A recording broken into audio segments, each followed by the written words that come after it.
अस्सलामु अलैकुम वरहमतुल्लाहि वबरकातुहू। इन्नल हम्दलिल्लाह नहमदुहु व नस्तईनुहु मय यहदिहिल्लाहु फला मुदिल्ल लहु व मय युद्लिल फला हादिय लहु व अशहदु अल्ला इलाहा इल्लल्लाह वहदहु ला शरीक लहु व अन्न मुहम्मदन अब्दुहु व रसूलुहु अम्मा बअद अऊज़ु बिल्लाहि मिनश शैतानिर रजीम।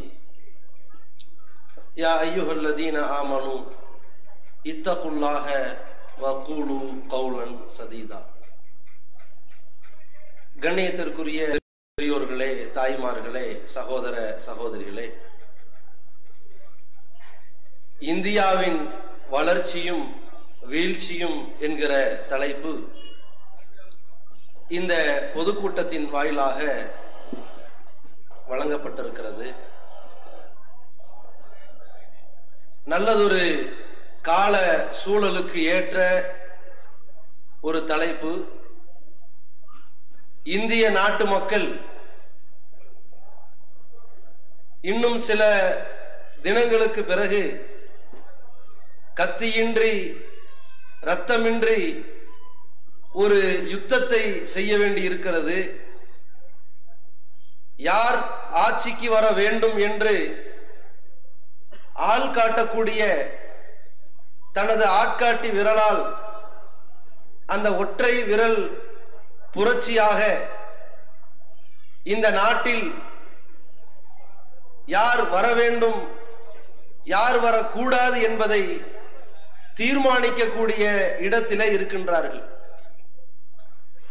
இந்த தருணத்திலே தங்களுடைய வாக்குகளை அற்ப காசுக்காக விலை கொடுத்து விடாமல் இனம், ஜாதி, நிறம், மொழி என்ற வெறியின் பெயரால் விலை போய்விடாமல் ஒட்டுமொத்த தேசத்தினுடைய இறையாண்மையை பாதுகாக்க வேண்டும் என்பதற்காக, சட்ட ஒழுங்கை காப்பாற்ற வேண்டும் என்பதற்காக இந்த நாட்டிலே வாழக்கூடிய அனைத்து தரப்பு மக்களும் தங்களுடைய உயிர், உடைமைகள், மான மரியாதைகள்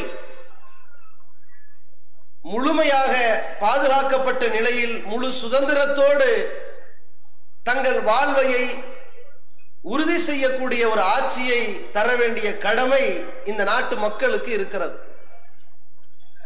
ஏராளமான அலங்காரங்களோடு வரக்கூடிய அறிவிப்புகளை கண்டு ஏமாந்து விடாமல் கடந்த 5 ஆண்டுகளாக இந்த நாட்டிலே ஆட்சி கட்டலில் அமர்ந்தவர்கள், மத்தியிலே ஆளுகின்ற அந்த பாஜக அரசாங்கம் எதை சொல்லி மக்களின் ஓட்டுக்களை திரட்டியது, எதை சொல்லி ஆட்சி கட்டிலில் அமர்ந்தது, சொன்னதை செய்ததா என்பதையெல்லாம் ஒரு கணம் அந்த 5 ஆண்டுகள் நடந்த நிகழ்வுகளை ஒரு பிளாஷ்பேக்காக நீங்கள் சுழற்சியாக பார்த்தால் மட்டும்தான் இந்த இறுதிக்கட்ட முடிவில் எப்படிப்பட்ட ஒரு தீர்வை எட்ட வேண்டும் என்பதை நீங்கள் உங்கள் மனக்கண்ணிலே கொண்டு வர முடியும். ஏனென்று சொன்னால் இந்த நாட்டிலே பாஜக ஆட்சியை கைப்பற்றுவதற்கு கையில் எடுத்த ஒரு ஆயுதம் இந்தியாவின் வளர்ச்சி. வளர்ச்சியை நோக்கி இந்த நாட்டை முன்னேற்ற போகிறோம் என்று சொல்லிதான் இந்த நாட்டு மக்களிடத்திலே ஓட்டுக்களை அள்ளத் தொடங்கினார்கள். எல்லோரும் மறதியை ஒரு தேசிய வியாதியாக எடுத்துக்கொண்டிருக்கிற காரணத்தினால் அதிலே கைதேர்ந்திருக்கிற அரசியல்வாதிகள் மக்களை முட்டாள்களாக்குவதற்கு இந்த தேர்தல் களத்தை பயன்படுத்துவார்கள். ஆனால் நீங்கள் 5 ஆண்டு காலம் ஏமாற்றப்பட்டிருந்தாலும் பரவாயில்லை, அந்த ஒரே ஒரு தினத்தில் நீங்கள் புத்திசாலியாக வேலை செய்ய வேண்டிய ஒரு கட்டாயத்தில் இருக்கிறீர்கள். 5 ஆண்டுகளுக்கு முன்னால் இந்த பாரதிய ஜனதா தனது ஆட்சியை கைப்பற்ற வேண்டும் என்பதற்காக வேண்டி, ஓட்டுக்களை அள்ள வேண்டும் என்பதற்காக வேண்டி அவர்கள் தொடுத்த மாய விளம்பரம் வளர்ச்சி என்கின்ற விளம்பரம். அந்த வளர்ச்சி என்ற விளம்பரத்தை ஒட்டி அவர்கள் அள்ளி சென்ற வாக்குகள் என்ன என்று கேட்டால் 543 பாராளுமன்ற உறுப்பினர்களிலே பாஜக வென்றது வெறும் 282 இடங்கள் மட்டும்தான். தெளிவாக புரிந்து கொள்ளுங்கள். ஏதோ 450 இடங்களை பெறவில்லை, 350 இடங்களை பெறவில்லை, 300 இடங்களை பெறவில்லை. 543 270 பெற்றால் வெற்றி, 282 பெற்றது, அவ்வளவுதான். ஆனால் இந்த நாட்டில் வாழுகின்ற மக்களில் 18 வயதை பூர்த்தி அடைந்தவர்கள் போட்ட ஓட்டுக்கள், அவர்களுடைய வாக்கு எண்ணிக்கைகளை பார்த்தீர்கள் என்றால் அதிலே பாஜக ஒட்டுமொத்த இந்தியாவிலும் பெற்ற வாக்குகளின் சதவீதம் 31%. காங்கிரஸ் பெற்ற வாக்குகளின் சதவீதம் 20%. இதர கட்சிகள் பெற்றிருக்கின்ற வாக்குகளின் சதவீதம் 50%. இதர கட்சிகள் எல்லாம் ஒன்றிணைந்தாலும் பாஜக அந்த அமைச்சரவையிலே குடிகொண்டிருக்க முடியாது. கட்சிகள் வேறுபட்டிருந்தது, மாநிலம் வாரியாக சிதறி இருந்தது, ஆங்காங்கே தனித்தனியாக போட்டியிட்டார்கள். பாஜகவோடு ஒட்டி கொண்ட சிலரும் பாஜகவை வெட்டி கொண்ட சிலரும் தனித்திருந்தார்கள். எதிர்கட்சியாக, மாநில கட்சியாக, சுயேட்சையாக பிரிந்து கிடந்தார்கள். அந்த பிரிவை ஒரு பலமாக பயன்படுத்தி 31% வாக்குகளை பெற்று இந்த நாட்டில் பிரதமராக வந்தவர் மோடி. ஆக இந்த 31% ஓட்டுகளை பெற்றதற்கு அடிப்படை காரணம் என்ன? இந்த நாட்டிலே மதவாதத்தை பேசியா ஓட்டுகளை பெற முடிந்தது? இல்லை. இந்த நாடு இந்துக்களின் நாடு என்று சொல்லி ஓட்டுகளை பெற முடிந்ததா? இல்ல. இந்த நாட்டிலே இஸ்லாமியர்களை விரட்டி அடிக்க போகிறோம் என்று சொல்லி ஓட்டுகளை பெற்றார்களா? அப்படி அவர்கள் சொல்லி வாக்குகளை பெற்றிருந்தாலும் கூட, அப்படி பெற நினைத்திருந்தாலும் கூட, அந்த மோடியினுடைய தலைமையிலான கூட்டணிக்கு, பாஜகவினுடைய கூட்டணிக்கு வாக்குகளை கொண்டு போய் கொட்டினார்களே அவர்கள் ஈவு இரக்கமற்ற காட்டுமிராண்டித்தனமான ஒரு மதவாத ஆட்சியை எதிர்பார்த்து ஓட்டுகளை போடவில்லை. இந்த நாட்டிலே 31% பேர் ஓட்டு போட்டார்களே, அதிலே காவி கூட்டத்தினுடைய 1% கழித்துக் கொள்ளுங்கள். 30% பேர் பாஜகவுக்கு வாக்களித்தார்களே, எதை வைத்து? அதற்கு முன்னால் 10 ஆண்டுகள் அங்கே காங்கிரஸ் ஆட்சி செய்தது. முன்னேற்றம் இல்லை, திட்டங்கள் சூடு பிடிக்கவில்லை, வளர்ச்சி கிடைக்கவில்லை, நாடு செழிப்படையவில்லை என்று அவர்களுக்கு எதிரான பிரச்சாரங்களாலும் அவர்களுடைய சோம்பலான நடவடிக்கைகளாலும் மாற்ற வேணும், ஒரே கட்சியை விட சற்று மாற்றத்தை கொண்டு வரலாமே என்ற மாற்றத்தை விரும்பிதான் இந்த நாட்டிலே 30% பேர் மோடிக்கு வாக்களித்தார்கள். அந்த மாற்றம் ஏற்பட்டதா? சொன்ன வாக்கை அவர்கள் காப்பாற்றினார்களா? கொடுத்த வாக்கை அவர்கள் நிறைவேற்றும் இடத்தில் தான் இருக்கிறார்களா என்பதை ஒரு கணம் யோசித்து பாருங்கள். தேர்தலிலே பிரச்சார களத்தை சூடு பிடிக்க செய்கிற பொழுது மோடி அவர்கள் இந்தியா முழுக்க பிரச்சாரம் செய்தார். நான் ஆட்சிக்கு வந்தால், பாஜக ஆட்சிக்கு வருமானால், வெளிநாடுகளிலே இந்தியர்களுடைய கருப்பு பணம் குவிந்திருக்கிறது, கோடானு கோடி ரூபாய் கொட்டி கிடக்கின்றது, அவற்றையெல்லாம் எடுத்து இந்தியாவிலே வாழக்கூடிய குடிமகன் ஒவ்வொருவனுடைய வங்கி கணக்கிலே 15 லட்சம் ரூபாய் நான் வழங்குவேன் என்று வாக்களித்துத்தான் பிரச்சாரம் செய்தார்கள். வேலை வாய்ப்பு திட்டங்கள் முடங்கி கிடக்கிறது, இளைஞர்கள், படித்தவர்கள், பட்டதாரிகள் வேலை இல்லாமல் தவிக்கிறார்கள், அவர்களுடைய வாழ்வாதாரத்தை உயர்த்துவேன் என்றார். அப்படி ஒரு வாக்கை கொடுத்துத்தான் வாக்குகளை பெற்றார்கள். இந்த நாட்டில் இருக்கின்ற விவசாயிகள் இந்த நாட்டினுடைய உருவாக்கத்திற்கு அடித்தளமான உளிகளாக இருக்கக்கூடியவர்கள், ஊழியர்கள், இந்த விவசாயிகள், அவர்களுடைய வாழ்க்கையை நான் முன்னேற்ற பாதையிலே கொண்டு போய் சேர்க்க போகிறேன் என்று சொல்லி வாக்குகளை அள்ளினார். இதுதான் அவர்கள் பிரதானமாக வைத்த விளம்பரம், பிரச்சாரம். ஆனால் அதிலே ஒன்றை கூட அவர்கள் நிறைவேற்றவில்லை என்பது ஒரு பக்கம் இருந்தாலும், இதை பற்றி அந்த பாரதிய ஜனதாவினுடைய முக்கிய தலைவர்களில் ஒருவராக நிதின் கட்காரி இடத்திலே கேட்கிறார்கள், நீங்கள் ஆட்சிக்கு வந்தால் 15 லட்சம் ரூபாய் தருவதாக சொன்னீர்களே, விவசாயிகளுடைய வாழ்வை முன்னேற்ற பாதையில் நகர்த்த போகிறேன் என்றீர்களே, வேலை வாய்ப்பு திட்டத்தை வளர்க்க போகிறேன் என்றீர்களே, இதையெல்லாம் சொன்னீர்களே, செய்தீர்களா என்று ஊடகங்கள் சரமாரியாக கேள்வி கேட்டார்கள்.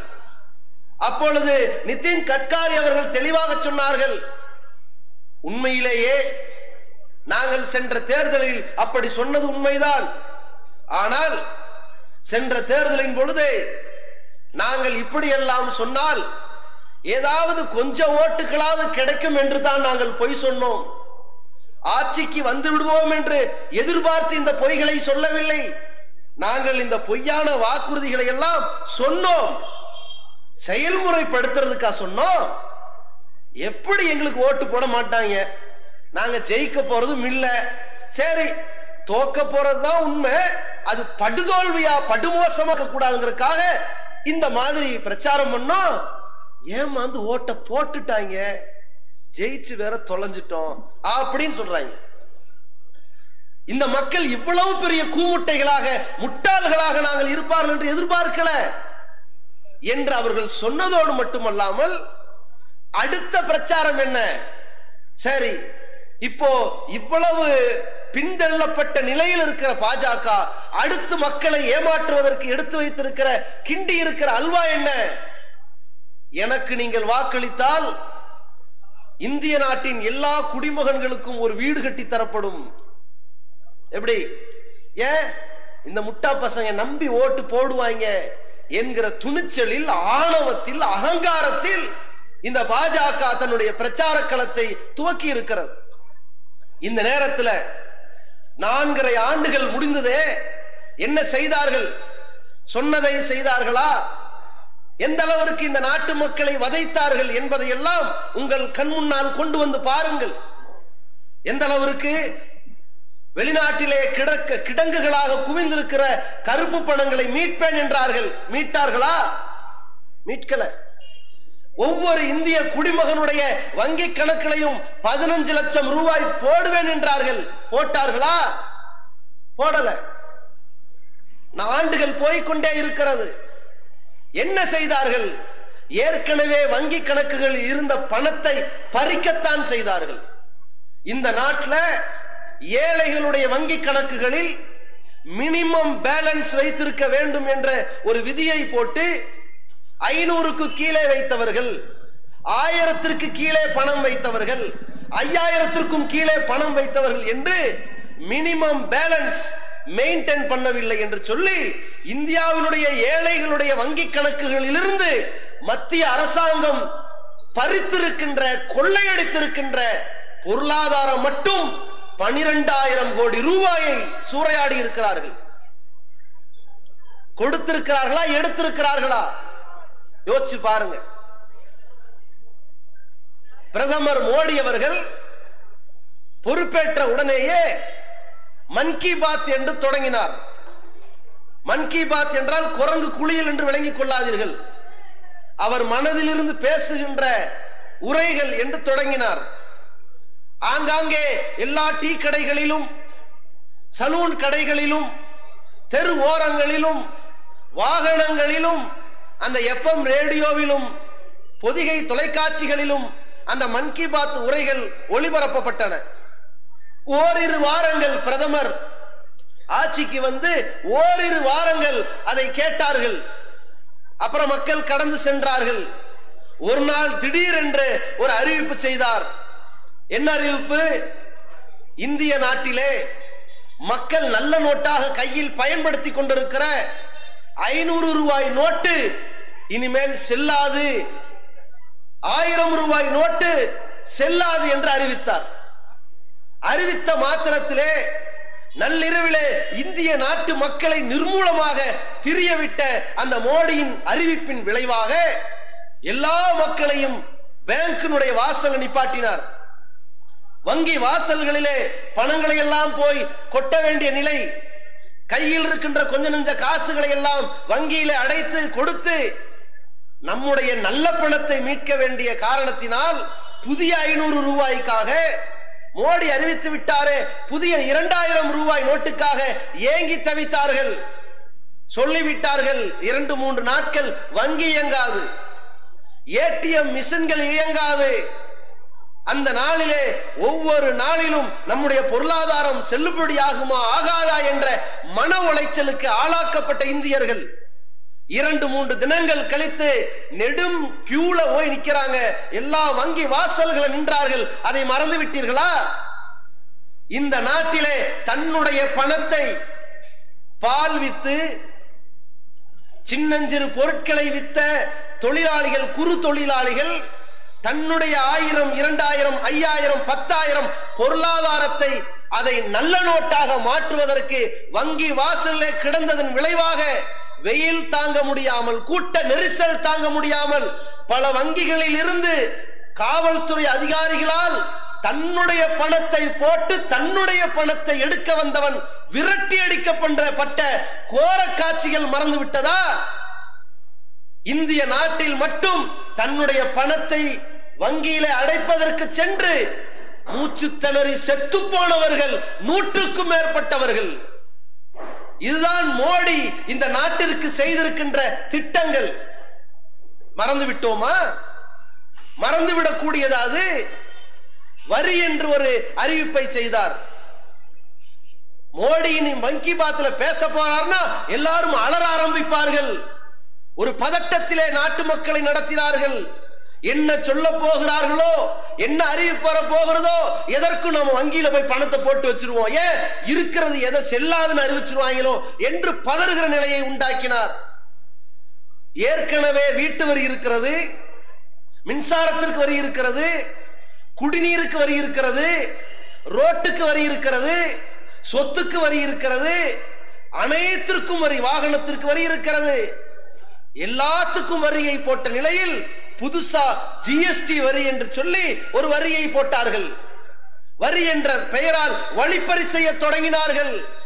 என்றைக்கு ஜிஎஸ்டி வரி என்ற ஒன்று அறிவிப்பை செய்தார்களோ அதே ஜிஎஸ்டி வரியை பற்றி இந்த நரேந்திர மோடி குஜராத்தினுடைய மாநில முதல்வராக இருக்கிற பொழுது மத்திய அரசாங்கம், அன்றைய காங்கிரஸ் அரசாங்கம் இந்தியாவிலே இருக்கின்ற எல்லா வரியையும் ஒழித்து கட்டிவிட்டு ஜிஎஸ்டி வரியை அமுல்படுத்தினால் என்ன என்ற கேள்வியை கேட்ட பொழுது அப்பொழுது இந்த மோடி சொன்னார், குஜராத்தின் முதல்வராக இருந்த அந்த மோடி சொன்னார், ஜிஎஸ்டியை நீங்கள் அறிமுகப்படுத்தினால் இந்தியாவில் இருக்கின்ற எல்லா தொழிற்துறையும் முடங்கி போகும், பல்லாயிரம் கோடி ரூபாய் முடங்கி போகும், வளர்ச்சி எல்லாம் வீழ்ந்து போகும், மக்கள் ரோட்டிலே பட்டினி கிடந்து செத்து மடிவார்கள்.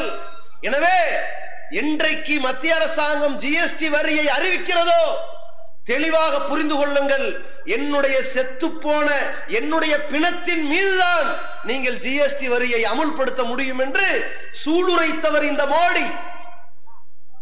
அவர் ஆட்சிக்கு வந்ததற்கு பிறகு அதே ஜிஎஸ்டி வரியை அமுல்படுத்துகிறார். அவர் சொன்னது போல இந்திய நாட்டு மக்களின் தொழில் துறைகளில் கை வைத்து தொழில் துறைகளை எல்லாம் முடக்கிவிட்டு அனைத்து வியாபாரிகளுடைய வாழ்க்கையை சூறையாடி இருக்கிறார். விலைவாசி உயர்வு எல்லா மட்டங்களிலும் தலைவிரித்தாடுகிறது. எனக்கு ஒரு சகோதரன் 500 ரூபாய் கொடுக்க வேண்டும் என்றால் நான் அவனுக்கு 500 ரூபாய் கடன் கொடுத்திருக்கிறேன். ஒரு வாரம் கழித்து அவன் எனக்கு 500 ரூபாய் திருப்பி கொடுத்து விடுகிறான். அவ்வளவுதான்.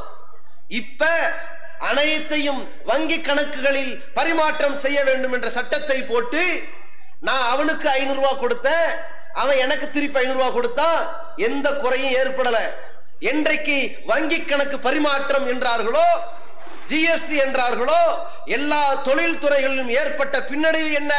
வங்கி வழியாக வர வர எனக்கு அதுல ஒரு 2 ரூபா கட்டாகும், அவனுக்கு ஒரு 2 ரூபா கட்டாகும், அரசாங்கத்திற்கு போய்கொண்டே இருக்கும். நான் திங்கிற சோத்துக்கு வரி, அதுல போடுற உப்புக்கு வரி, அதுல ஊத்துற எண்ணெய்க்கு வரி, அதனால் நான் நோய்வாய்ப்பட்டு வாங்குற மருந்துகளுக்கு வரி, பச்சிலம் குழந்தைகளுக்கு பால் ஊட்டுவதற்கு போதுமான பால் இல்லை என்ற காரணத்தினால் தாய்மார்கள் வேறு வழி இல்லாமல் வாங்குகிற பால் டப்பாவிற்கு கூட வரி போட்டு இந்த நாட்டில் பச்சிலம் குழந்தை 1 மாத 2 மாத குழந்தை மீது வரி போட்டு வழிப்பறி செய்த ஒரு அயோக்கியத்தனமான காட்டுமிராண்டி தர்பாரை நடத்தியவர் தான் இந்த நரேந்திர மோடி.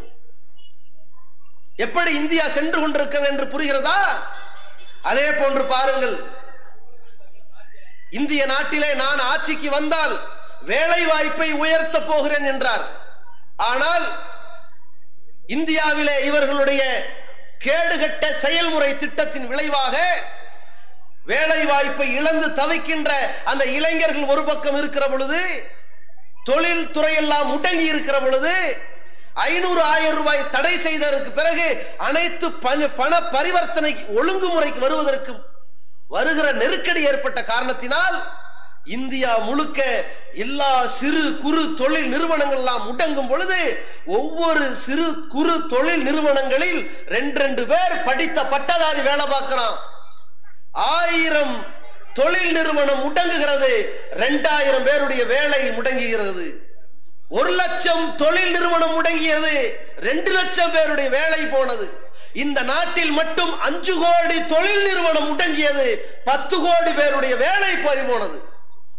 என்ன செய்தார்கள்? இளைஞர்கள் நின்றார்கள், எங்கள் படிப்புக்கு ஏற்ற வேலை கிடைக்கவில்லை என்றார்கள். இன்ஜினியரிங் படிப்புக்கு வேலை கிடைக்கவில்லை, முதுகலை இளங்கலை படிப்புக்கு வேலை கிடைக்கவில்லை என்றார்கள். அப்பொழுது மோடி சொன்னது என்ன? வேலை கிடைக்கவில்லையா? சமோசா வித்து வியாபாரம் செய்யுங்கள், டீ கடை வைத்து வியாபாரம் செய்யுங்கள் என்று படித்த பட்டதாரிகளுடைய படிப்பிற்கும் அவர்களுடைய உழைப்பிற்கும் அவர்களை படித்து அவர்களின் எதிர்காலத்தை அன்றாட வாழ்க்கையில் எதிர்நோக்கி இருக்கின்ற பெற்றோர்களுக்கும் துரோகம் செய்தது இந்த பாஜக அரசு. எந்த அளவிற்கு 1970களில் இந்திய நாடு வேலை வாய்ப்பு கிடைக்காத இளைஞர்களை கொண்டு எந்த அளவிற்கு இளம் சமுதாயம் திண்டாடினார்களோ அதே நிலையை இன்றைக்கு உண்டாக்கி இருக்கிறார்கள். மக்களை கோமாளிகளாக்க துடிக்கின்ற பாஜகவினுடைய ஒவ்வொரு மாநிலத்தின் தலைவர்கள் எப்படி பேசுகிறார்கள்? தமிழிசை ஒன்றை சொன்னார், மோடியின் அரசு வந்ததற்கு பிறகு இந்திய நாட்டிலே இளைஞர்களுக்கெல்லாம் வேலை கிடைத்து விட்டது என்றார். ஆமாம், உண்மைதான். என்ன வேலை கிடைத்தது? பாஜகவுடைய கேடுகட்ட அரசாங்கத்தை கழுவி பேஸ்புக் வாட்ஸ்அப்களில் ஊற்றக்கூடிய மீம்ஸ் போடுகிற வேலைதான் கிடைத்திருக்கிறது, வேற வேலை கிடைக்கல. அதே மாதிரி இந்தியாவில் ஒவ்வொரு மாநிலத்திலும் கல்வித்துறை இருக்கிறது. அந்த மாநிலத்தினுடைய கல்வித்துறையின் அடிப்படையிலே மருத்துவத்துறை இருக்கிறது. அந்த மருத்துவ கல்வி போதிக்கப்படுகிற காரணத்தினால் இந்திய அளவிலே மருத்துவர்கள் தேர்வு செய்யப்படுகிறார்களே, அந்த மருத்துவர் தேர்வாணையத்தின்படி ஒவ்வொரு மாநிலத்திலும் இருக்கின்ற அந்த மருத்துவ கல்வியின்படி அந்த மாநிலத்தில் இருக்கிறவர்கள் மருத்துவர்களாக உருவாக்கப்படுகிறார்கள். இது நாள் வரை அப்படி இருந்தது. அப்படிப்பட்ட மருத்துவத்துறையின் விளைவாகத்தான் தமிழிசை சவுந்தரராஜன் மருத்துவர் ஆனார். அப்படிப்பட்ட மருத்துவத்துறை விளைவாகத்தான் இந்த மோடி அரசாங்கம் ஆட்சிக்கு வருவதற்கு முன்னால் வரை எல்லோரும் மருத்துவர் ஆனார்கள். ஆனால் இவர்கள் என்றைக்கு இந்த ஆட்சியை கைப்பிடித்தார்களோ, கைப்பற்றினார்களோ, இந்திய நாட்டிலே ஒரு சட்டத்தை உண்டாக்குகிறார்கள். ஏழை எளிய மக்கள் தங்களுடைய வாழ்வாதாரம் உயரக்கூடிய வகையில, தங்களுடைய அறிவுக்கு தீனி போடுகிற வகையில அந்த ஏழை எளிய மக்கள் மருத்துவர் ஆகிவிட முடியாத அளவிற்கு ஒரு சூழ்ச்சியை மத்திய அரசாங்கம் போட்டது. அதன் விளைவுதான் நீட் தேர்வு என்று அறிவித்தது. அவர்களின் பாஷையில் சொல்வதென்றால் ஏழைகள் மருத்துவராவது அவர்களுக்கு தீட்டு. அதனால் அவர்கள் மீது போடப்பட்டது நீட்டு. என்ன போட்டார்கள்? உங்கள் மாநிலத்தினுடைய மருத்துவ கல்வித்துறையை நீங்கள் படிப்பீர்களானால் டாக்டராக முடியாது. மத்திய அளவிலே நாங்கள் சொல்லுகிற கல்வி படிப்பை படித்தால்தான் டாக்டர் பட்டம் என்றார்கள். அதில் தான் கல்வித்தரம் அதிகம் இருக்கிறது என்றார்கள். நாங்கள் அதை மறுக்கவில்லை. அதில் தான் கல்வித்தரம் அதிகம் இருக்கிறது என்றால், ஒரு ஓட்ட பந்தயத்திலே நல்லதொரு ஆரோக்கியமாக இருக்கக்கூடியவனையும் கால்கள் உடைந்து ஊனமாக இருக்கக்கூடியவனையும் ஒரே போட்டியிலே ஓட வைப்பது அநியாயம், அக்கிரமம். கால்கள் உடைந்திருக்கிறவனுக்கு மருத்துவம் செய்யுங்கள், நிவாரணம் கொடுங்கள், அவனை நடக்க வையுங்கள், பிறகு ஓட வையுங்கள், பிறகு போட்டியிட வையுங்கள், அதற்கு பிறகு ஜெயித்து காட்டுவார்கள். தெளிவாக குறித்துக் கொள்ளுங்கள், இந்தியாவில் மட்டுமல்ல உலகெங்கிலும் தலை சிறந்த மருத்துவர்கள் என்று பெயர் பெற்றவர்கள், மிகப்பெரிய உயர்தர சிகிச்சைக்கு தகுதியானவர்கள் என்று பெயர் பெற்றவர்கள், ஆக்கப்பூர்வமான அனுபவபூர்வமான அறிவுபூர்வமான மருத்துவத்துறையிலே தேர்ச்சி பெற்றவர்கள் என்று பெயர் போனவர்கள் யார் தெரியுமா?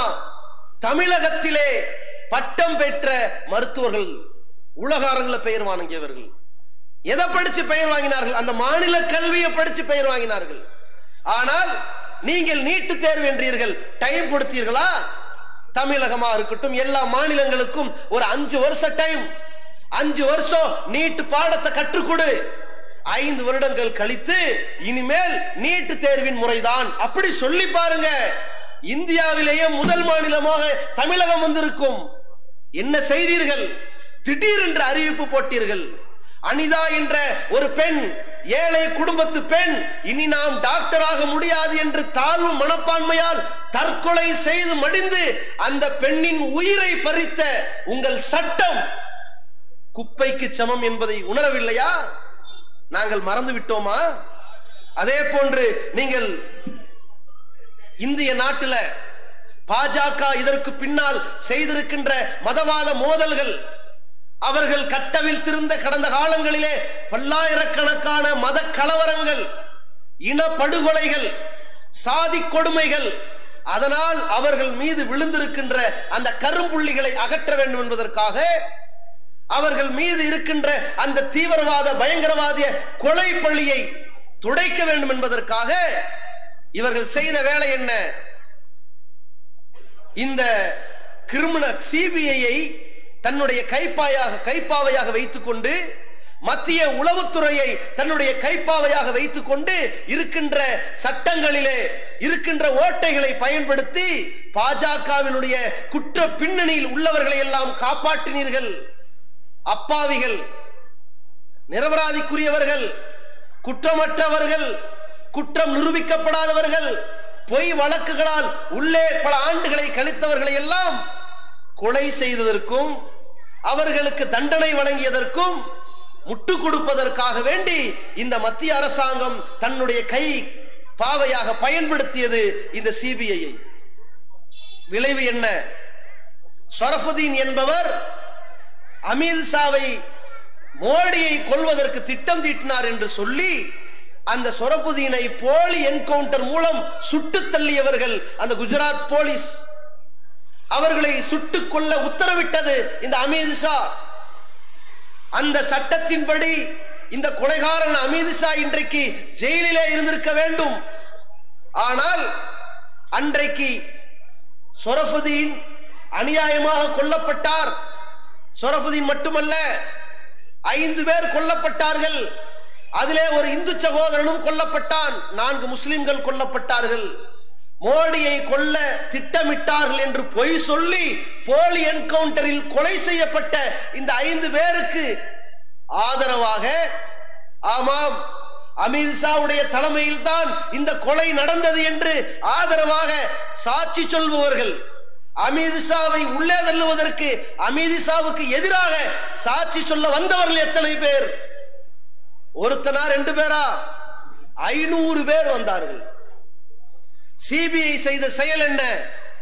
மோடியின் கைப்பாவையாக இருந்த சிபிஐ செய்த செயல் 500 பேரை விசாரணைக்கு அழைக்கிறோம் என்று சொல்லிவிட்டு 300 பேரை அழைக்காமல் 200 பேரை மட்டும் அழைத்து, யார் வலுவாக ஆதாரங்களை சமர்ப்பிப்பார்களோ, யார் குற்றச்சாட்டுகளுக்கு உரிய ஆதாரங்களை கொட்டுவார்களோ அவர்களை எல்லாம் தள்ளிவிட்டு 200 பேர்களை திரட்டி, அந்த 200 பேர்களையும் சிலரை தள்ளிவிட்டு 22 பேரை திரட்டி, அந்த 22 பேருடைய வாக்குமூலங்களும் பொய் என்றும் போலி என்றும் 500 பேருடைய வாக்குமூலங்களை குழி தோண்டி புதைத்துவிட்டு அமித்ஷாவுக்கு நிரபராதி பட்டத்தை கொடுத்திருக்கிறது யார்?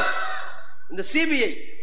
இப்படிப்பட்ட சிபிஐ கையிலே கைப்பாவையாக ஒரு அரசாங்கம் வைத்திருக்குமானால் இந்த நாட்டிலே மக்கள் உயிரோடு வாழ முடியுமா? யாரை வேண்டுமானாலும் கொலை செய்வார்கள், யார் மீது வேண்டுமானாலும் பொய் வழக்கு போடுவார்கள், அவர்கள் விரும்பிய மத மோதல்களை கட்டவிழ்ப்பார்கள். அதன் விளைவுதான் இந்தியாவிலே வாழுகிறவர்கள் என்ன சாப்பிட வேண்டும் என்பதை தீர்மானிக்கிற இடத்திலே இந்த மோடி அரசாங்கம் கையில் எடுத்தது. ஒவ்வொரு குடிமகனும் அவன் மத நம்பிக்கைக்கு ஏற்றவாறு வாழலாம், இது இந்திய நாட்டின் சட்டம் சொல்வது. அந்த மத நம்பிக்கை ஏற்றவாறு போல் தன்னுடைய வழிபாடுகளை அமைத்துக் கொள்ளலாம், அதே வழிபாட்டு முறையை பிரச்சாரம் செய்யலாம், மத வழிபாட்டை போன்று தன்னுடைய உணவு முறைகளை அமைத்துக் கொள்ளலாம், திருமண முறைகளை அமைத்துக் கொள்ளலாம். இந்த சுதந்திரத்தின்படி இவர்களை காப்பாற்ற வேண்டிய கடமை ஆட்சி அரசாங்கத்திற்கு இருக்கிறது. கேஸ்ட் மாத்துறாங்க.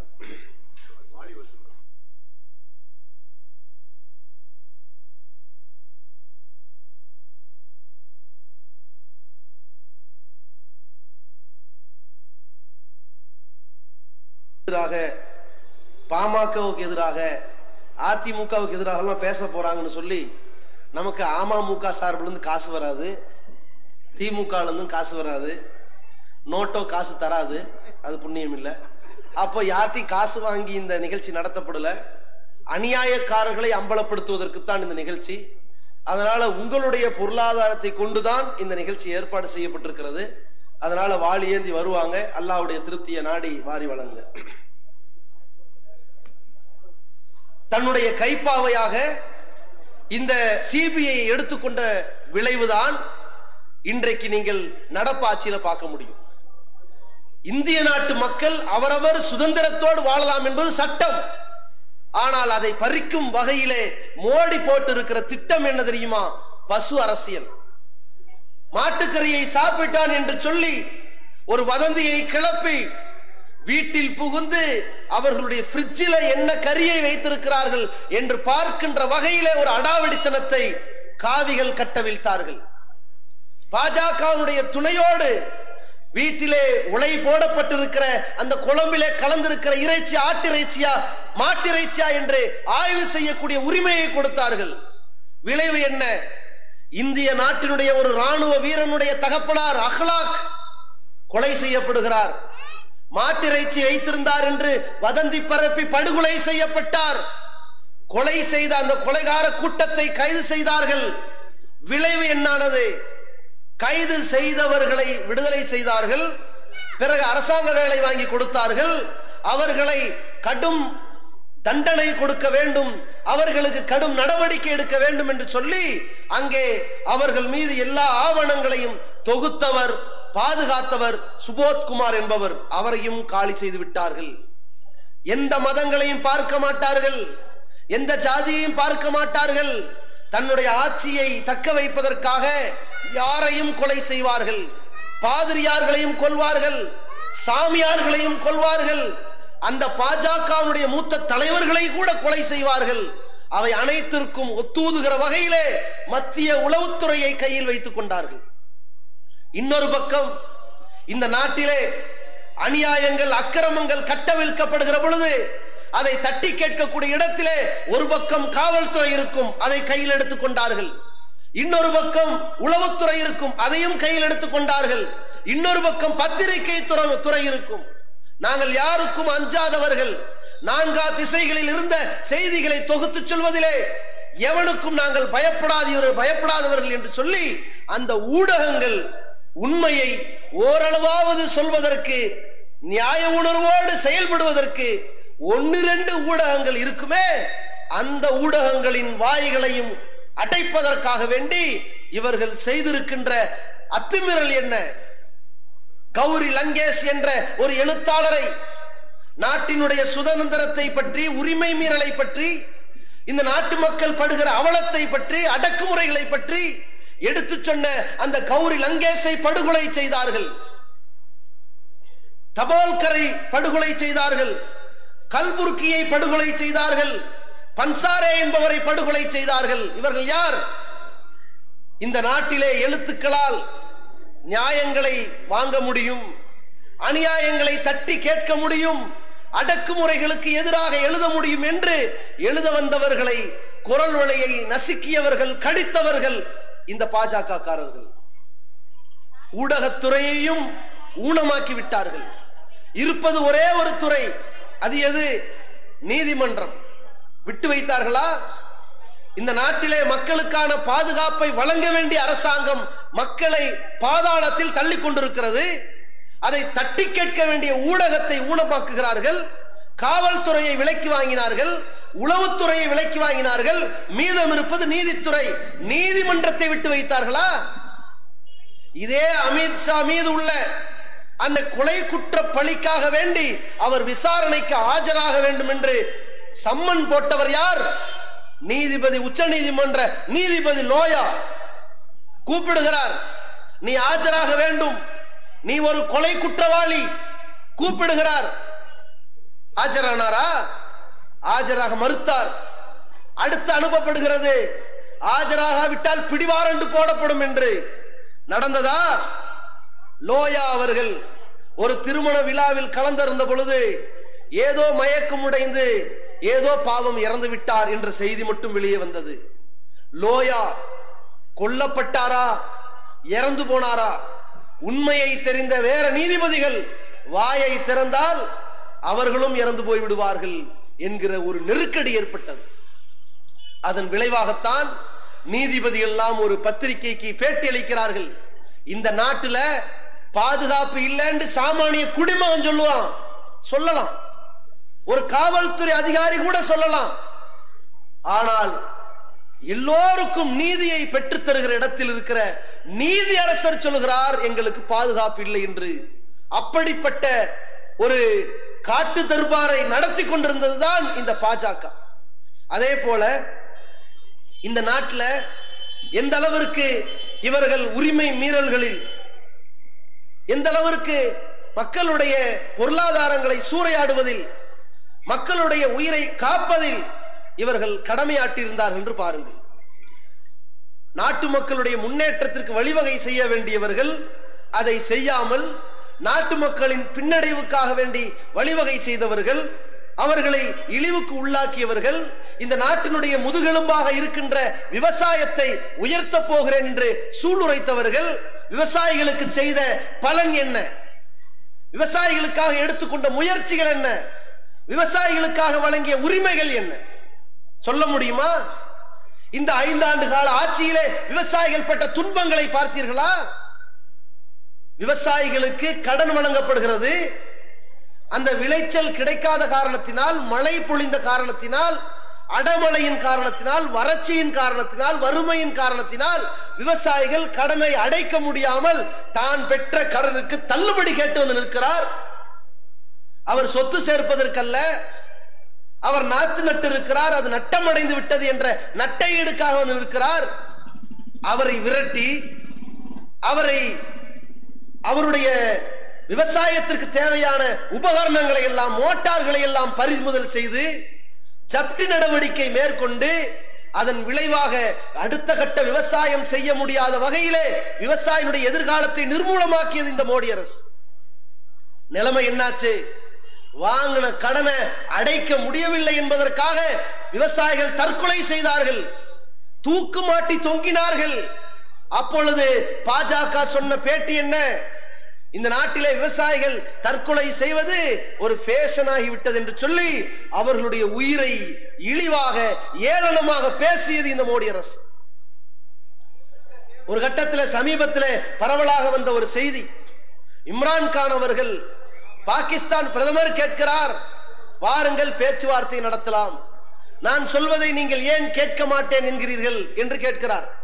அதற்கு விவசாயிகள் சொன்னார்களாம், இந்த நாட்டின் குடிமக்கள் நாங்கள், இந்த நாட்டின் முதுகெலும்பாக இருப்பவர்கள் நாங்கள், இந்த நாட்டின் வளமே எங்களுடைய உழைப்பு தான், நாங்கள் அங்கே உழுதால்தான் இவர்களால் சாப்பிட முடியும், நாங்கள் எங்களுடைய கோரிக்கைக்காக எங்களுடைய கடனுக்காக, எங்களுடைய தேவைக்காக, இந்த நாட்டு மக்களின் எதிர்காலத்திற்காக மோடி இடத்திலே நாங்கள் நடத்தாத போராட்டங்கள் உண்டுமா? எலிக்கறி சாப்பிட்டு இனிமேல் எங்களுக்கு சாப்பிடுவதற்கு எதுவுமே இல்லை, செத்த எலிகள் தான் இருக்கிறது என்று போராடி காட்டினோம். நிர்வாணமாக நின்று போராடி காட்டினோம். பெண்களை போன்ற ஆடைகளை அணிந்து அப்பொழுதாவது இந்த பிரதமர் எங்களை பார்ப்பாரா என்று பார்த்து போராடி காட்டினோம். நாங்கள் மண்டை ஓடுகளை கையில் சுமந்து நாளை இந்திய நாட்டின் தலைமுறை இப்படித்தான் ஆகப் போகிறது என்று சிம்பாலிக்காக காட்டுவதற்கு போராடி காட்டினோம். நாங்கள் நடத்தாத போராட்டங்கள் எதுவுமே இல்லை. எங்களையே அவர்கள் செவிசாய்க்கவில்லையே, உங்களையா செவிசாய்க்க போகிறார்கள் என்று விவசாயிகள் கேட்டதாக சொல்கிறார்களே, அந்த அளவிற்கு இந்த நாட்டிலே விவசாயிகளுடைய வாழ்க்கையை குளிதோண்டி புதைத்தவர்கள், இந்த நாட்டு மக்களுக்காக விவசாய நிலத்திலே நெல் தானியங்களை விதைக்க வேண்டிய அந்த விவசாயிகளை குளிதோண்டி புதைத்தவர்கள் இந்த மோடி அரசாங்கம். மறந்துவிட முடியுமா? கஜா புயல் என்ற ஒரு இயற்கை பேரிட வருகிறது.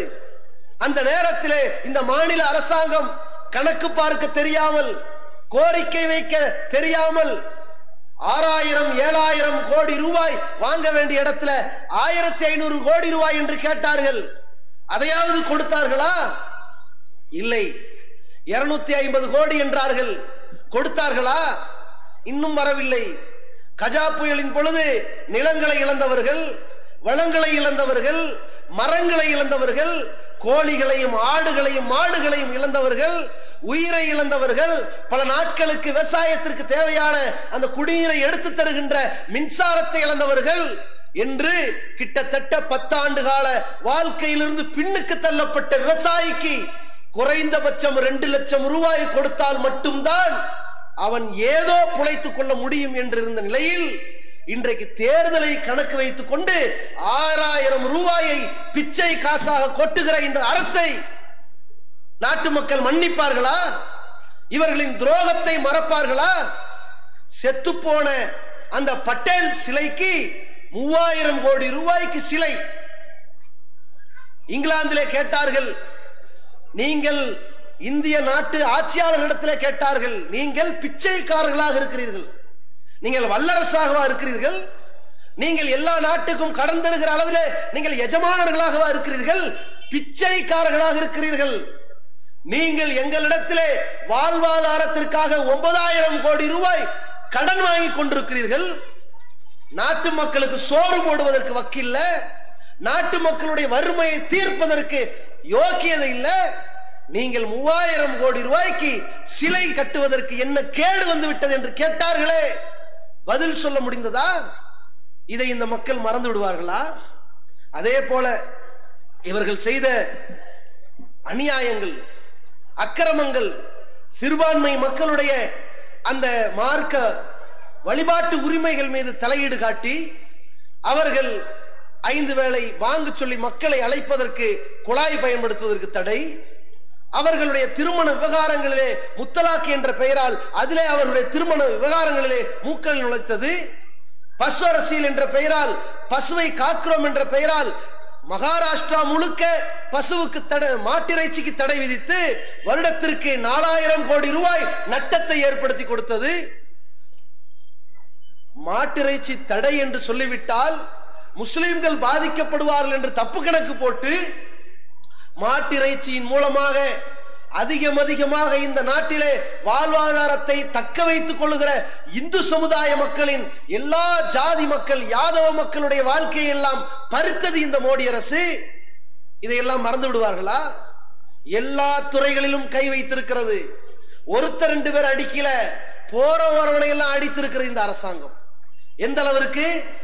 ரஃபேல் ஊழல், போர் விமானம் வாங்குகிறோம் என்ற பெயரால், போர் விமானங்களை தயாரிக்கிறோம் என்ற பெயரால் அம்பானிக்கும் அதானிக்கும் கைக்கூலியாக அடிமைப்பட்டு சேவகம் செய்து கொண்டிருக்கிற இந்த பாஜக அரசு விவசாயினுடைய கடனை 1000 ரூபாய், 10,000 ரூபாய், 20,000 ரூபாய் கடனை பறிப்பதற்கு உயிரை பழி வாங்கி இருக்கிற இந்த அரசு 15,000 கோடி ரூபாய் மல்லையா என்கின்ற அந்த கார்ப்பரேட் நிறுவனத்தை சார்ந்தவன் நீரவ் மோடி, அந்த கார்ப்பரேட் நிறுவனம், அம்பானி அதானி இவர்களுடைய பல்லாயிரம் கோடி ரூபாயை தள்ளுபடி செய்து அந்த கார்ப்பரேட் காரனை நிம்மதியாக வாழ வைத்துக் கொண்டு ஏழை எளிய மக்களின் வாழ்க்கையை சுரண்டி கொண்டிருக்கிற இந்த அரசு இதே அம்பானி குடும்பத்திற்கு, அதானி குடும்பத்திற்கு சொத்து சேர்க்கும் வகையிலே ராணுவத்தினுடைய உதிரி பாகங்களை உருவாக்கி ராணுவத்தை பராமரிக்கின்ற அந்த விமானங்களை பராமரிப்பதற்காக பிரான்ஸ்ல ஒரு ஒப்பந்தம் போட்டு ரஃபேல் போர் விமானத்தை வாங்கும் விஷயத்துல கிட்டத்தட்ட 10 கோடி அல்ல 1 லட்சம் கோடி ரூபாய், எவ்வளோ 1 லட்சம் கோடி ரூபாய் ஊழல் நடந்து விட்டதாக ராகுல் காந்தி குற்றச்சாட்டு வைத்தாரே. அது குறித்து பகிரங்கமாக விவாதம் நடத்தலாம் என்றாரே, பேச்சுவார்த்தை செய்யலாம் என்றாரே. ரஃபேல் போர் விமான ஊழலின்படி இந்த மோடி அவர்கள் விரைவிலே கைது செய்யப்படுவார் என்றாரே. என்ன செய்தார்கள்? இவ்வளவு வீழ்ச்சியிலே இந்த நாட்டை தள்ளிவிட்டவர்கள் 5 ஆண்டுகளாக எல்லோருடைய நாவிலும் ஓட்டு போட்டவர்கள் இனி ஒரு காலத்திலும் இந்த பாவிகளுக்கு, இந்த காவிகளுக்கு ஓட்டு போடக்கூடாது என்கிற முடிவுக்கு தள்ளிவிட்டார்களே. இந்த பாஜக காரர்கள் நல்லதே செய்யவில்லையா? இந்த நாட்டை எதிலையுமே முன்னேற்றத்திற்கு கொண்டு வரவில்லையா? அவர்களை சாடுவது மட்டும்தான் சிறுபான்மை மக்களுடைய வேலையா என்ற ஒரு கேள்வி வரலாம். முன்னேற்றப்படுத்தி இருக்கிறார்கள். இந்த நாட்டிலே அவர்கள் அடும்பாடுபட்டு போராடி கஷ்டப்பட்டு தங்களுடைய அந்த இந்துத்துவ தொண்டர்களுடைய உழைப்பால், அவர்களுடைய பேர் ஆர்வத்தால், அவர்களுடைய அர்ப்பணிப்பால் இந்த நாட்டை பல கட்டங்களிலே முன்னேற்றப்படுத்தி இருக்கிறார்கள். இது இந்த நாடு மட்டுமல்ல, உலகமே இந்த நாட்டை போற்றி புகழும் வகையிலே முதலிடத்திலே கொண்டு வந்திருக்கிறார்கள். எதிலே முதலிடம்? பெண்கள் சுதந்திரமாக உயிர் வாழ்வதற்கு தகுதியற்ற நாடு என்ற பட்டியலில் இந்தியாவை முதலிடத்திற்கு கொண்டு வந்து விட்டார்கள். இந்த நாட்டில் மட்டும் பெண்கள் உயிரோடு வாழ முடியாது, கற்போடு வாழ முடியாது. பெண்கள் வாழ்வதற்கு தகுதியற்ற நாடு என்ற இடத்திலே முதலிடம் இந்தியாவுக்கு கொடுத்திருக்கிறார்கள். எந்த அளவிற்கு? 8-9 வயது சிறுமியாக இருந்தாலும் கூட புனித தலம் என்று இந்துக்களால் பேசப்படுகின்ற அந்த கோயில் கருவறையிலே வைத்துக் கொண்டு அந்த சிறுமியை கதற கதற கற்பழித்து சாகடித்து பாலித்தீன் பையிலே போட்டு வைத்து பல நாட்கள் வேட்டையாடிய காமுகர்களுக்கு போராடக்கூடிய போராளிகள் தான் இந்த பாஜக. அவர்களை கைது செய்துவிடக் கூடாது, அந்த வீரர்களை கைது செய்துவிடக் கூடாது என்று சொல்லி அந்த காம கொடூரர்களுக்காக காவல் காக்கின்ற அரசு இந்த பாஜக அரசு என்று ஒரு விபரீதமான நிலையிலே இந்த நாடு பயணித்துக் கொண்டிருக்கிற காரணத்தினால் உலகத்திலேயே பாதுகாப்பற்ற பெண்கள் வாழ்வதற்கு தகுதியற்ற நாடு இந்த மோடியால் நடத்தப்படுகின்ற இந்தியா என்று சொல்லி ஒரு பெயர் வாங்கி கொடுத்திருக்கிறார்களே. இது நீடிக்க வேண்டுமா, இது முறியடிக்க வேண்டுமா, அல்லது இந்த நிலை மாற வேண்டுமா என்பதை உங்களுடைய வாக்குகளில் இருக்கிறது. அதே போல இந்த நாட்டில் மன அழுத்தங்களால், பொருளாதார நட்டங்களால், மத மோதல்களால், சாதி கொடுமைகளால், பாலியல் துன்புறுத்தல்களால், குடும்ப பிரச்சனைகளால் 10 வயசுல இருந்து 65 வயசு வரைக்கும் தற்கொலை செய்து கொண்டவர்களின் பட்டியலில் உலகத்திலேயே அதிகமாக தற்கொலை செய்து செத்து மடிந்தவர்களுடைய நாடு இந்திய நாடு என்று இவர்கள் பெயர் வாங்கி கொடுத்திருக்கிறார்கள். இந்த நாட்டில் நீ வாழ்றதற்கு செத்து தொலடா என்று சாகடித்திருக்கிறார்கள்.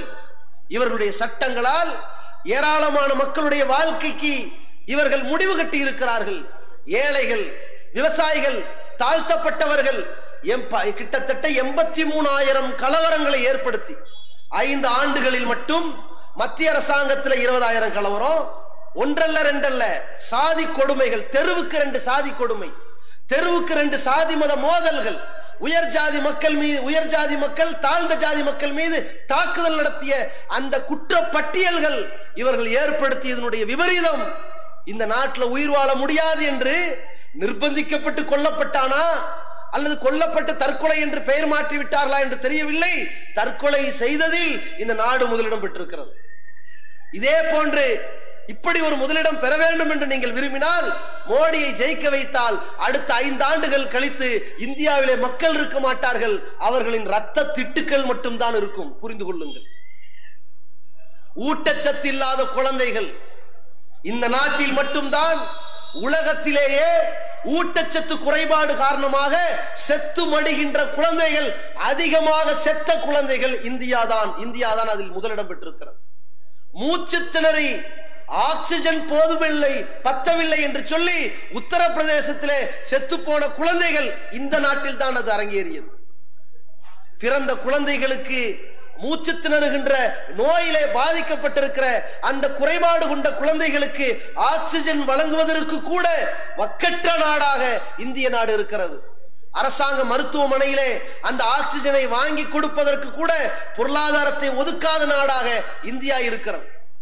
அதே போல இந்தியாவில் வேற எதற்கெல்லாம் முதலிடம் பெற்றிருக்கிறார் என்று பாருங்கள். தேவையற்ற போன் கால், அதிகமா போன் போட்டு உங்களை குடஞ்செடுக்கிறானே, உங்களுக்கு கடன் வேணுமா, வட்டி கடன் வேணுமா, வேலை வாய்ப்பு வேணுமா, உங்க கடையில வேலை கிடைக்குமா, கணக்கு வழக்கு பார்க்கணுமா என்று சொல்லி நம்ம நம்பரு பக்கத்து வீட்டுக்காரனுக்கு தெரியுதோ இல்லையோ, பொண்டாட்டி பிள்ளைக்கு தெரியுதோ இல்லையோ, பம்பாயில உள்ளவனுக்கும் மகாராஷ்டிரால உள்ளவனுக்கும் மெட்ராஸ்ல உள்ளவனுக்கும் எல்லா மாநிலத்தில் உள்ளவனுக்கும் கரெக்டா தெரியும். போனை போட்டு நான் இந்த இன்சூரன்ஸ்ல பேசுறேன், அந்த வங்கியிலிருந்து பேசுறேன், இந்த வங்கியிலிருந்து பேசுறேன் என்று அனைவரையும் ஒவ்வொரு நாளிலும் போன் போட்டு வட்டி கடனுக்கு தள்ளுவதற்கு காத்திருக்கின்ற தேவையற்ற கால் அழைப்புகள். உலகத்திலேயே வெட்டியா போன் போட்டு இருக்கின்ற கால் அழைப்புகள் கொண்ட நாடு இந்திய நாடு. இதுல மோடி என்ன பண்ணான்னு கேட்பீங்க, தொடங்கி வச்சதே அவர்கள் தான். நீங்கள் ஒரு மிஸ்டு கால் கொடுங்க, இந்தியாவில் நீங்கள் அத்தனை பேரும் பாஜகவுடைய உறுப்பினர்கள் ஆயிரலாம்னாங்க. எல்லா மிஸ்டு கால் எதுக்கு தெரியுமா? இந்த கேஸ் திட்டத்தில் நீங்கள் இணைந்தது உண்மை என்றால் ஒரு மிஸ்டு கால் கொடுங்கன்னா, ஆமா நான் கேஸ் திட்டத்துல கேஸ் வாங்கி இருக்கிறேன், அரசாங்கத்தினுடைய சார்பில் சிலிண்டர் இப்ப அப்ளை பண்ணிருக்கேன்னு ஒரு மிஸ்டு கால் கொடுத்திருப்பான். இன்று முதல் நீங்கள் பாஜகவுடைய கொள்கை பரப்பு செயலாளர் உறுப்பினர் ஆக்கி இருக்கிறான். கிட்டத்தட்ட தமிழ்நாட்டில் மட்டும் 1 கோடி உறுப்பினர்கள் ஆக்கினாங்க. வாங்கின ஓட்டு அது வேற விஷயம். அப்போ இந்திய நாட்டில் தேவையற்ற போன் காலை கொடுத்தவர்களும் தேவையற்ற போன் கால்களை எடுத்தவர்கள் பட்டியல்ல இந்தியா முதலிடம். எந்த அளவுக்கு அந்த நிலைமையை கொண்டு போனாங்க தெரியுமா? 2004 வரைக்கும் நம்ம நாட்டுல 2004ல இருந்து 2019 வரைக்கும் கிட்டத்தட்ட 15 ஆண்டு காலம் இன்கமிங் காலுக்கு காசு கிடையாது. 2004க்கு முன்னாடி வரைக்கும் இருந்துச்சு. ஊர்ல 2 பேர்கிட்ட போன் இருக்கும். இன்னைக்கு நம்ம நிலைமை என்ன? போன் அடிக்கிறோம், போன் அடிச்சா 1 ரூபா அல்லது 8 அல்லது நொடிக்கு காசு, இப்படி பல ஆஃபர் வச்சிருக்கான். ஆனா இப்ப யாராவது உங்களுக்கு போன் அடிச்சா உங்களுக்கு காசு பணம் கட்டணும், 35 ரூபாயாவது குறைஞ்சபட்சம் கட்டணுங்கிற நிலையை ஏற்படுத்தி இன்கமிங் காலுக்கும் காசு ஏற்படுத்தினார்களே, அது இவர்கள் போட்ட வரியின் வெளிப்பாடு. கேபிள் டிவிக்கு 70 ரூபா 60 ரூபா 80 ரூபா இந்த நிலைமை மாறி அவன் வீட்டுல நான் மாசத்துக்கு டிடிஎச்ங்கிற பேர்ல மற்ற சேவைங்கிற பேர்ல 300-400 ரூபாய் சுரண்ட தொடங்கி இருக்கிறார்களே, அந்த நிலை மாதிரி இப்படியாக இந்த நாட்டில் தேவையற்ற போன் கால்களால் இந்த நாடு முதலிடம் பெற்றிருக்கிறது. தேவையற்ற போன் காலை வச்சு நாக்கு வலிக்க முடியும்? ஒன்னும் செய்ய முடியாது. ஓட்டு போட போறீங்களா? யோசிச்சுக்குங்க. அதே போல இந்த நாட்டில் கள்ள ஐடிக்களை உண்டாக்கியதுல உலகெங்கிலும் பேஸ்புக் நிறுவனம் சொல்கிறது, உலகெங்கிலும் கள்ள முகவரிகளை ஃபேக் ஐடிகளை உண்டாக்கியதுல கிட்டத்தட்ட 20 கோடி பேர் ஃபேக் ஐடி உண்டாக்குறான். 20 கோடி ஃபேக் ஐடி உண்டாகுது. அந்த 20 கோடி ஃபேக் ஐடி எங்க உண்டாகுது? இந்தியால உண்டாகுது. 20 கோடி ஃபேக் ஐடினா நம்மால் வாழ்றவன் இருக்கக்கூடிய மக்கள் தொகையில இன்டர்நெட் வசதியை பயன்படுத்தக்கூடியவர்கள்ல ஒவ்வொருத்தனும் 20, 30, 40 ஃபேக் ஐடி வைத்திருக்க வாய்ப்பு இருக்கிறதுங்கிறான். என்ன நிலைமை? பிஜேபி எப்படி ஜெயித்தது? இந்த 20 கோடி ஃபேக் ஐடியில தான் ஜெயித்திருக்கிறது. பெருசா ஒரு பலூன் ஊதுனானே, அது இந்த 20 கோடி ஃபேக் ஐடி தான்.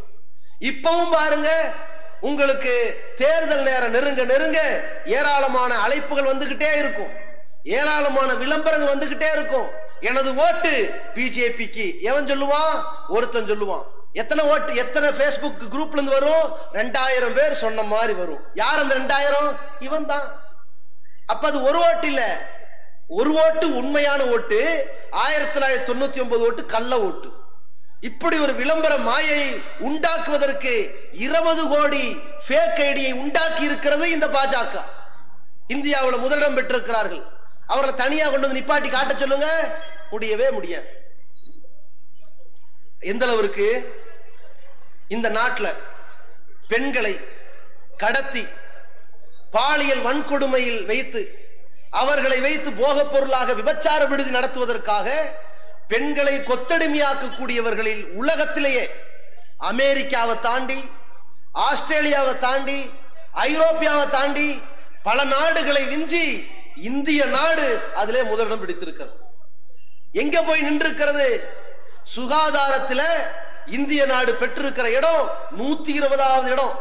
பட்டியலே தெரியாது, பக்கத்தை திருப்பிக்கிட்டே பாருங்க, கடைசியா இருப்பான் அவன் தான் இந்தியாவா இருப்பான். இந்த அளவிற்கு இந்தியாவில் ஸ்வச்கா பாரத்னு சொல்லி, தூய்மை இந்தியான்னு சொல்லி அதற்கு பல ஆயிரம் கோடியை ஒதுக்கினார்கள். எதற்கு?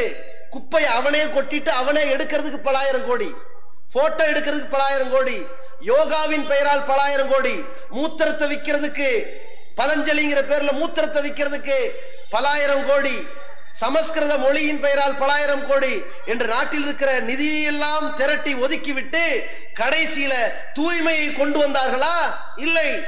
தூய்மை இந்தியா வந்திருக்கிறதா? இல்லை.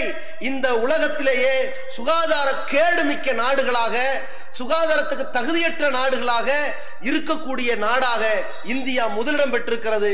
ஆரோக்கியமாக இருக்கிற நாடுகளில் இந்தியா 120வது இடம் பெற்றிருக்கிறது. இப்ப இதெல்லாம் என்ன செய்யறது?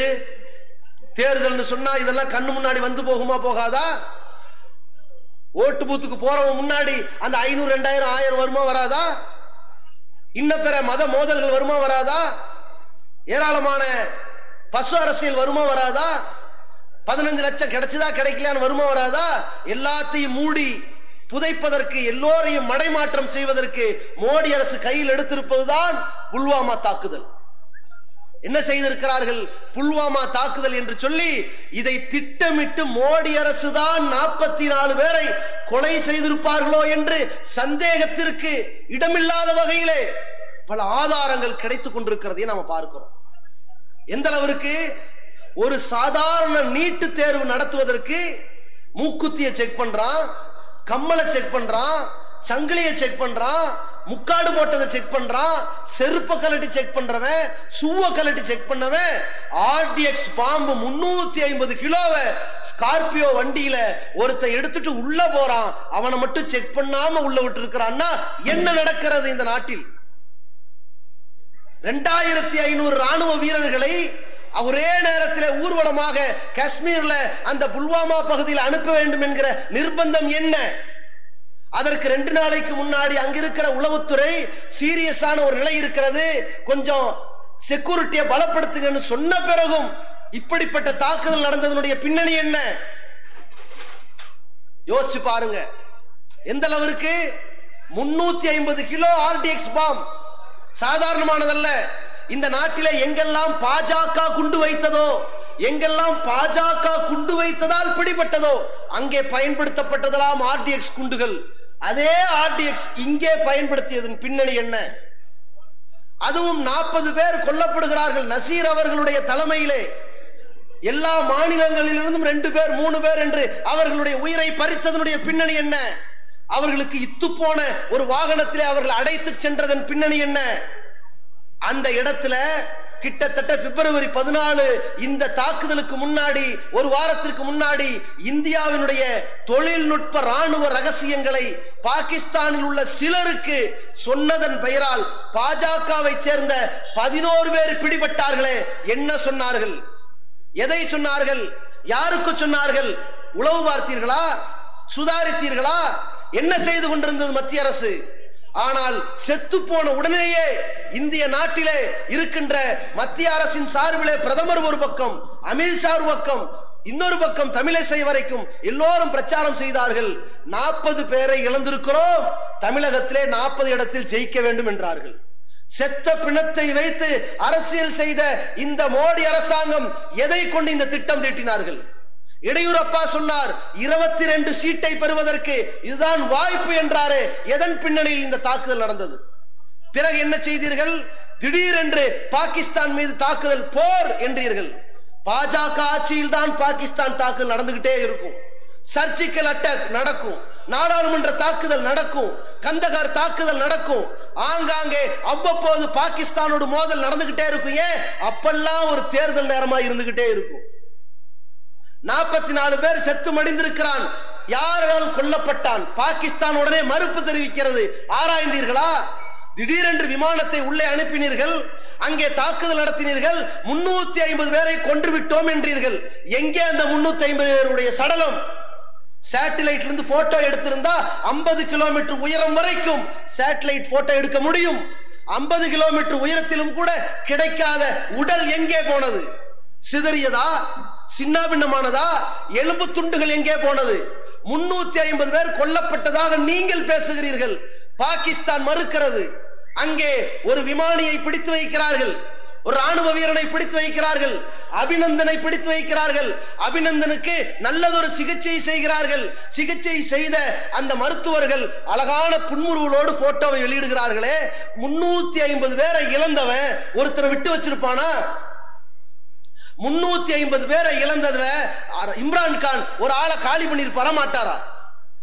அந்த ஒருத்தரை திருப்பி அனுப்புவதற்கு பேசுகிறார். இம்ரான் சொல்கிறார், போர் என்று தொடங்கிவிட்டால் நாங்களும் எங்கள் பலத்தை காட்ட வேண்டி வரும். மோடியும் தடுக்க முடியாது, நாங்களும் தடுக்க முடியாது. நாங்கள் அவசரப்படவில்லை. உங்களுடைய நாட்டிலிருந்து விமானங்கள் வந்தது, நாங்கள் உடனே பதிலடி கொடுக்கவில்லை. நிலைமையை ஆராய்ந்தோம். புல்வாமா தாக்குதலை நாங்கள் செய்யவில்லை. எவன் செய்தாலும் அதை எதிர்ப்பதில் நாங்கள் உடன்படலாம். வாருங்கள், பேச்சுவார்த்தை நடத்தி ஒரு முடிவெடுப்போம். நாங்கள் நல்லிணக்கத்தின் அடிப்படையிலே இந்த அபிநந்தனை நாங்கள் நல்லபடியாக அனுப்பி வைக்கிறோம் என்று. அபிநந்தன் நம்ம நாட்டில் இல்ல, பாகிஸ்தான்ல இருக்கும் போது அவர் பேசிய வீடியோ வெளிவந்துச்சுங்க. ஆனால் நம்ம நாட்டுக்கு வந்த பிறகும் அபிநந்தனுடைய வீடியோ வெளிவரலைங்க. பாகிஸ்தான் மன ரீதியாக துன்புறுத்தியதாக அபிநந்தர் சொன்னார் என்ற செய்தி வந்துச்சே தவிர அபிநந்தனை இன்னும் பேச விடவில்லை. ஒரே ஒரு சந்தேகத்தில் நாங்கள் கேட்டுக்கொண்டே இருந்தோம், அபிநந்தனை தயவு செய்து இம்ரான் கான் உயிரோடு அனுப்பிவிடுவார், ஆனால் அது பாஜக அவரை கொலை செய்து ஓட்டரசியல் செய்து விடுவார்களோ என்று பயந்தோம். நல்ல வேளை உயிரோடு வந்திருக்கிறார். இன்னும் பேச ஆரம்பிக்கவில்லை. இனி என்னெல்லாம் செய்ய போகிறார்கள் என்று, அபிநந்தனை வைத்து என்ன அரசியல் நடக்க போகிறது என்று தெரியவில்லை. ஆனால் நீங்கள் தெளிவாக சுதாரித்துக் கொள்ளுங்கள். 350 பேரை இழந்ததற்காக ராணுவம் பேசவில்லை. ராணுவம் சொன்ன பதில் என்ன தெரியுமா?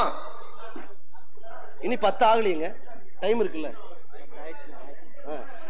சரி, நன்றி உரை சொல்லணும்ல, நன்றி உரை சொல்லி முடிக்கணும்ல. சரி, அன்புள்ள சகோதரர்களே, நம்ம நாட்டில் சட்டத்திட்டம்லாம் ரொம்ப அழகா பேணுவாங்க. 10 நெருங்கிருச்சு. அதனால நீங்க முடிவை தெரிஞ்சு கொள்ளுங்கள். 350 பேரை இழந்ததற்காக இம்ரான் கான் அந்த ஐநாவில் முறையிடவில்லை. 1000 ஆண்டுகள் பழமை வாய்ந்த 15 மரத்தை அழித்து விட்டார்கள் என்றுதான் முறையிட்டார்கள். இந்த சட்டத்தின்படி இந்த சூழ்ச்சியின் விளைவாக பாஜக செத்துப்போன ராணுவ வீரர்களை வைத்து ஓட்டுக்களை பொறுக்கலாம் என்று நினைக்கிறார்கள். அதிலே மானங்கட்டவர்கள், சுயமரியாதையற்றவர்கள், ரோஷம் இல்லாதவர்கள், நான் அரசியலுக்கு வந்தால் என்னை செருப்பால் அடியுங்கள் என்று சொன்ன ராமர் உள்ளிட்டவர்கள், மானத்தை இழந்து அதிமுக போன்றவர்கள்லாம் கூட்டணி வைத்திருந்தாலும் கூட உங்களுடைய ஓட்டுக்களை இழந்து விடாமல் சுயமாக சிந்தித்து இந்த நாட்டின் பாதுகாப்பை உறுதி செய்யும் வகையில், எதிர்காலத்தை ஊர்ஜிதப்படுத்தக்கூடிய வகையில், தரமான ஆட்சி அமையக்கூடிய வகையில நீங்கள் யாருக்கு ஓட்டு போடுவது என்பதை விட யார் ஆட்சிக்கு வரக்கூடாது என்பதை நிதானிச்சு வாக்களிக்கும்படி உங்களை அன்போடு கேட்டுக்கொள்கிறோம். அஸ்ஸலாமு அலைக்கும் வ ரஹ்மத்துல்லாஹி வ பரகாத்துஹு.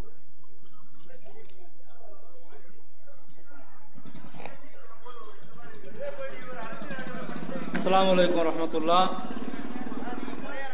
அல்ஹம்துலில்லாஹ், அல்லாஹ்வுடைய மாபெரும் கிருபையினால் இந்த பொதுக்கூட்டத்தை அல்லாஹ் ரப்பல் ஆலமீன் சிறப்பாக நடத்தியுள்ளான்.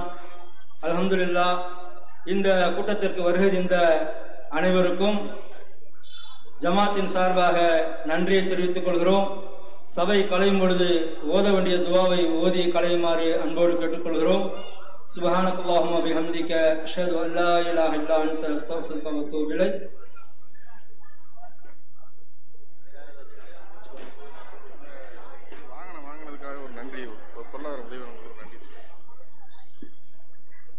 நம் மாவட்டத்தின் சார்பாக